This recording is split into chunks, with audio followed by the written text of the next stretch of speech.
Hello, एक बार फिर education knowledge में आपका स्वागत है। आज हम आपके लिए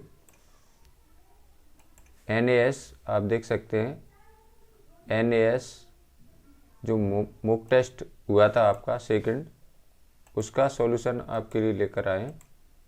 तो आप देख सकते हैं मॉक टेस्ट सेकंड, और ये आपका NAS का पेपर हुआ था 26/10/2024 को। ठीक है, इसमें आप देख सकते हैं इसमें अधिकतम कितने 80 अंक थे, यानी 80 प्रश्न दिए थे। तो इसमें mock test second class 9th और विषय है हिंदी। आप देख सकते हैं हिंदी है जी। ठीक है, और इसमें आप देखेंगे दिए गए पोस्टर को पढ़िए और प्रश्न क्रमांक 1 से 5 तक के उत्तर दीजिए। तो इसमें देखिए सड़क, इसमें आप देखेंगे पूरे जो प्रश्न हैं वो एक एक अंक के प्रश्न हैं, और जहाँ में सभी 80 प्रश्न हैं। ठीक है, तो आज मैं हिंदी का सॉल्यूशन लेकर आया हूँ आपके लिए। तो इसमें बहुत ही महत्वपूर्ण पैसेज है जी। सड़क सुरक्षा आपकी जिम्मेदारी, सड़क सुरक्षा जीवन रक्षा। ठीक है, ये सबके लिए महत्वपूर्ण है। तो इसमें देखिए क्या क्या करना चाहिए हमें सड़क पर हम जाएंगे, हम वाहन चलाएंगे, तो हमें कौन कौन सी चीज़ों का सावधानी रखना चाहिए। तो उसके बारे में जो पैसेज में बहुत ही अच्छा संदेश दिया हुआ है। आप देख सकते हैं मुख्य संदेश। ठीक है, इसको पहले आप इसमें 10 संदेश दिए हुए हैं। तो इसमें देखिए ये सड़क के कुछ नियम हैं। इसमें आप देख सकते हैं सड़क पर आप ज़रूर जाते होंगे, यानी सभी लोग जाते हैं। तो हमें क्या क्या सड़क पर जाते समय क्या क्या सावधानी रखना चाहिए, उसके बारे में इसमें देखिए 10 संदेश दिए हैं। आप देख सकते हैं पहला संदेश है जी। तो इसमें 10 प्रश्न दिए संदेश के आधार पर। ठीक है, ये दूसरा संदेश है। ऐसे ही इसमें 10 संदेश दिए हुए हैं। तो इसमें आप इसको पढ़ेंगे पहले, और इसके बाद में ये पैसेज इसमें नीचे इन्हीं के आधार पर 10 प्रश्न आपके दिए हुए हैं। ठीक है, तो इसमें देखिए ये 10 प्रश्न मैं आपके लिए, आपको पहले पैसेज पढ़ना है, इसके बाद में प्रश्नों के उत्तर आपको देना थे। तो इसमें पहला प्रश्न है, दोपहिया वाहन चालक के लिए सबसे महत्वपूर्ण सड़क सुरक्षा नियम क्या है। तो दोपहिया वाहन जब हम चलाते हैं तो हमें सबसे पहले, जब भी हम वाहन चलाएं दोपहिया वाहन यानी मोटरसाइकिल, तो हमें हेलमेट का, अपने सर पर हेलमेट अवश्य लगाना चाहिए। तो इसका सही उत्तर हो जाएगा ऑप्शन बी, हेलमेट पहनना। दूसरा है, गाड़ी चलाते समय सीट बेल्ट क्यों ज़रूरी है। ठीक है, तो जो गाड़ी है, 4 व्हीलर है हमारी, उसको चलाते समय हम सीट बेल्ट क्यों लगाते हैं। तो इसमें इसका सही ऑप्शन हो जाएगा ऑप्शन ए, यह दुर्घटना के समय चोटों के बचाने में मदद करता है। यानी दुर्घटना घटती है तो उसके बाद में क्या होता है, ये चोटों को बचाने में हमारी क्या करता है, मदद करता है।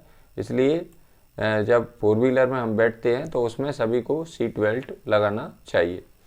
नेक्स्ट है अगला, यदि आप ट्रैफिक लाइट पर पीली बत्ती देखते हैं, यानी कि ट्रैफिक लाइट, तो आपको क्या करना चाहिए। तो ट्रैफिक का जो ऊपर ये बत्तियां दी हुई हैं, इसमें देखिए, इसमें 3 बत्ती दी थी। इसमें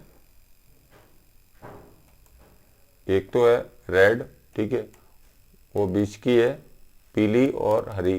ठीक है, 3 इसमें बत्तियां इसमें दी हुई हैं। ठीक है, तो इसमें आप देखेंगे, नीचे जाएंगे उसी प्रश्न पे, देखिए तीसरा प्रश्न है ये हमारा, यदि आप ट्रैफिक लाइट पर पीली बत्ती देखते हैं तो आपको क्या करना चाहिए। तो उस समय इसका सही ऑप्शन हो जाएगा ऑप्शन डी, सावधानी से आगे बढ़ने की तैयारी करनी चाहिए। ये सारे क्वेश्चन आपको जब उसमें पढ़ेंगे, आप इस तीसरे नंबर पर जो संदेश दिया है ऊपर, उसमें पढ़ेंगे, आपको मिल जाएगा। अगला प्रश्न है, वाहन चलाते समय मोबाइल फ़ोन का इस्तेमाल करने से कौन सा खतरा हो सकता है। बहुत सारे लोग जब वाहन चलाते हैं तो अपने फ़ोन का इस्तेमाल करते हैं, यानी फ़ोन पर बात करते हैं, तो हमेशा हमें वाहन चलाते समय फ़ोन पर बात नहीं करना चाहिए, या फ़ोन किसी का आ गया है तो वाहन को रोककर और आराम से बात करना चाहिए, यानी गाड़ी अपनी खड़ी करने के बाद में ही हमें फ़ोन से किसी से बात करना चाहिए। इससे क्या होता है, ऑप्शन बी सही हो जाएगा इसका आंसर, ध्यान भटकता है और दुर्घटना की संभावना बढ़ जाती है। यानी फ़ोन पर जब बात करते हैं तो हमारा ध्यान क्या हो जाता है, भटक जाता है, आप देख सकते हैं, और दुर्घटना की संभावना बढ़ जाती है। इसलिए वाहन चलाते वक्त हमें फ़ोन पर बात नहीं करना चाहिए। यदि किसी का फ़ोन आ गया तो अपने वाहन को रोक लेना चाहिए और इसके बाद में बात करने के बाद में फिर पुनः वाहन चलाना चाहिए। तो इसके बाद नेक्स्ट क्वेश्चन है आपका, देखिए अगला प्रश्न है आपका, स्कूल और अस्पताल के पास गाड़ी चलाते समय कौन सा उपाय सबसे अधिक उचित है। ठीक है, तो या स्कूल, आप देख सकते हैं अस्पताल या स्कूल के पास में यदि आप गाड़ी चला रहे हैं तो उसमें कौन से उपाय हमें करना चाहिए, यानी इसका ऑप्शन हो जाएगा डी, गाड़ी की गति धीमी रखें और सावधानी से गाड़ी चलाएं। ठीक है, यानी कि गाड़ी की स्पीड है वो क्या है, उसको गति धीमी रखें और इसके बाद में हमें सावधानी से चलना चाहिए। ठीक है, किसके समय, यानी स्कूल के समय या अस्पताल के समय। स्कूल में बहुत सारे बच्चे होते हैं तो इस वजह से हमें गाड़ी को स्लो चलाना चाहिए। अब इसके बाद में आप देखेंगे दूसरा पैसेज दिया था ये आपका, दी गए इसमें दूसरा पैसेज है आपका, दिए गए गद्यांश को पढ़िए और प्रश्न क्रमांक 6 से 10 तक के उत्तर दीजिए। आपको ये गद्यांश को सावधानी पूर्वक पढ़ना था और ये 6 से लेकर 10 तक प्रश्न आपको इसी में मिल जाएंगे गद्यांश को पढ़ने के बाद में। तो इसमें देखिए एक गद्यांश पहले पढ़ेंगे, इसमें गद्यांश दिया है, आप देखेंगे यहाँ पर एक गद्यांश आपको पैराग्राफ दिया है, इसमें एक गद्यांश को आपको पढ़ना था पहले, और 6 से आप देखेंगे 6 से 10 तक के प्रश्नों के उत्तर आपको इसी में गद्यांश में मिल जाएंगे। ठीक है, तो अब मैं आपको सॉल्यूशन बता देता हूँ। इसमें देखिए ये पहला गद्यांश बहुत ही अच्छा है। अब इसमें देखिए अगला प्रश्न है प्रश्न क्रमांक 6, इसमें प्रश्न क्रमांक 6 से 10 तक प्रश्न है गद्यांश में दिए हैं। तो देखिए गद्यांश के अनुसार तनाव प्रबंधन के लिए कौन सी गतिविधि महत्वपूर्ण नहीं मानी जा सकती।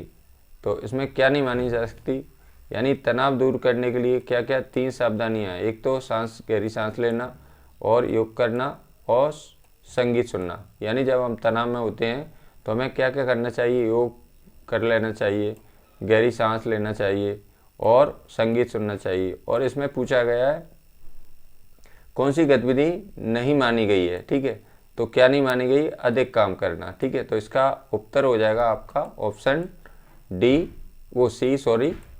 अधिक काम करना। ठीक है, क्या हो जाएगा इसका आंसर, ऑप्शन सी, अधिक काम करना। नेक्स्ट है आपका गद्यांश में तनाव प्रबंधन का मुख्य उद्देश्य क्या है। तो ये भी अच्छा है, तनाव से संबंधित पैसेज दिया है हमारा, और हमें भी तनाव कई बार आता है तो हमें उस समय तनाव प्रबंधन कैसे करना चाहिए। तो इसके बारे में इस गद्यांश में बहुत ही बारीकी से बताया गया है। तो इसमें क्या करना चाहिए हमें, ऑप्शन ए सही हो जाएगा इसका, मानसिक और शारीरिक स्वास्थ्य को संतुलित कर रखना चाहिए। ठीक है, यानी मानसिक और शारीरिक स्वास्थ्य को क्या करना चाहिए, संतुलित रखना चाहिए। अगला क्वेश्चन है यदि कोई व्यक्ति बहुत अधिक तनाव में है तो उसे क्या करना चाहिए। तो उसको क्या करना चाहिए, अपनी प्राथमिकताओं को समझना चाहिए। ये सभी तनाव यानी तनाव से हमें तनाव प्रबंधन के लिए 4 चीज़ें सुझाई गई हैं, यानी गहरी सांस लेना और योग करना, संगीत सुनना और अपनी प्राथमिकताओं को समझना। ये 4 चीज़ें इसमें ऊपर आपको गद्यांश में मिल जाएंगी। ठीक है, यानी कि तनाव दूर करने के लिए हमें ये 4 चीज़ों का सहारा लेना चाहिए। तो इसके बाद में नेक्स्ट क्वेश्चन देखते हैं अगला, इसका सही उत्तर हो जाएगा देखिए पहले का क्या हो जाएगा, 6 नंबर का सी हो जाएगा और 7 नंबर का ए हो जाएगा और 8 नंबर का बी हो जाएगा। ठीक है, अब इसके बाद नेक्स्ट क्वेश्चन लेते हैं।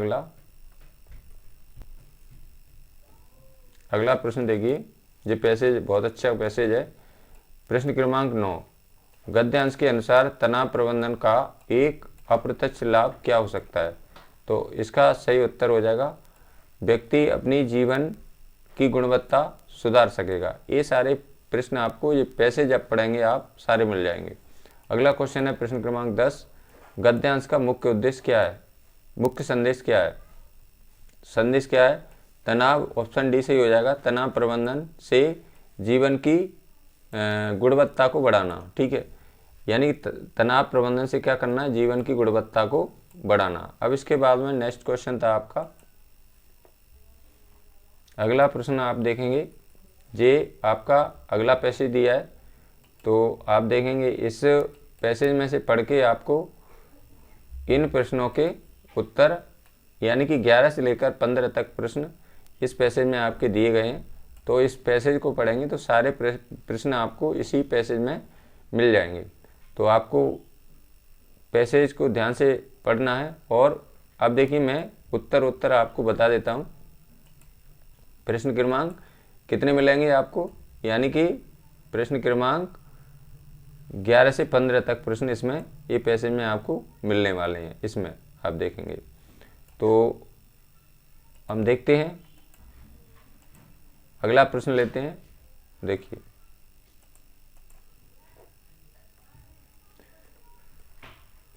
तो अगला प्रश्न है आपका प्रश्न क्रमांक 11, नीरज को खेत में काम करना किसने सिखाया था? तो इसका सही उत्तर हो जाएगा ऑप्शन सी, उसके दादाजी ने नीरज को खेत में काम करना सिखाया था। अगला क्वेश्चन है, सिया ने अपने बगीचे के पौधे कैसे खरीदे? तो सिया ने जो बगीचे में जो पौधे लगाए थे वो कैसे खरीदे थे? ऑप्शन बी सही हो जाएगा, ऑनलाइन खरीदे थे।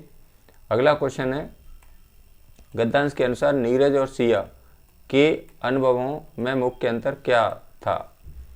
तो इसमें क्या मुख्य अंतर था?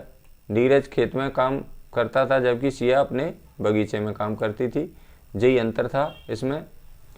नीरज शहर में, तो इसका सही उत्तर क्या हो जाएगा? ऑप्शन बी करेक्ट आंसर हो जाएगा। इसके बाद नेक्स्ट क्वेश्चन लेते हैं।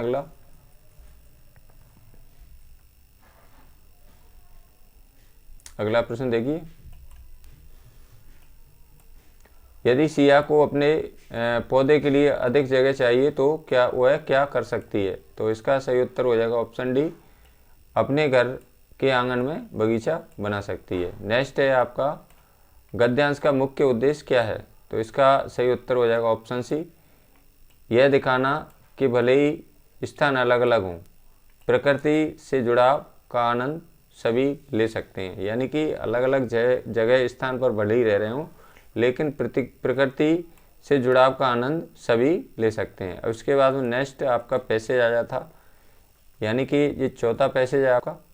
तो इसमें से आप देखेंगे, आपको प्रश्न क्रमांक 16 से आपको ये पैसेज दिया है आपका। तो इसमें आपको प्रश्न क्रमांक 16 से 20 तक उत्तर इसमें मिल जाएंगे। तो इसमें भी इसको आपको भली अच्छी तरह पढ़ना है, तो ये पैसेज में से आपको उत्तर मिल जाएंगे। तो आइए शुरू करते हैं, नीचे प्रश्नों पर चलते हैं। देखिए, यहाँ से स्टार्ट है 16 से 20, यानी कि 5 प्रश्न इसमें हैं। 16 से 4, सॉरी, 1 2 3 4 5 प्रश्न हैं। ठीक है, तो इसमें देखिए, इसमें प्रश्न क्रमांक 16 लेते हैं। गद्यांश के अनुसार एशियाई हाथी किस विशेषता के लिए प्रसिद्ध हैं? तो इसका सही उत्तर हो जाएगा, उनकी बुद्धिमत्ता और सामाजिक व्यवहार के लिए। ठीक है, नेक्स्ट है आपका, गद्यांश के अनुसार हाथियों की संख्या घटने का प्रमुख कारण क्या है? तो इसका सही उत्तर हो जाएगा अवैध शिकार और आवास की हानि। नेक्स्ट है आपका, हाथियों के संरक्षण के लिए भारत सरकार और वन्यजीव संगठनों द्वारा कौन से कदम उठाए गए हैं? तो इसका सही उत्तर हो जाएगा संरक्षित क्षेत्रों और गश्त की स्थापना। नेक्स्ट क्वेश्चन है,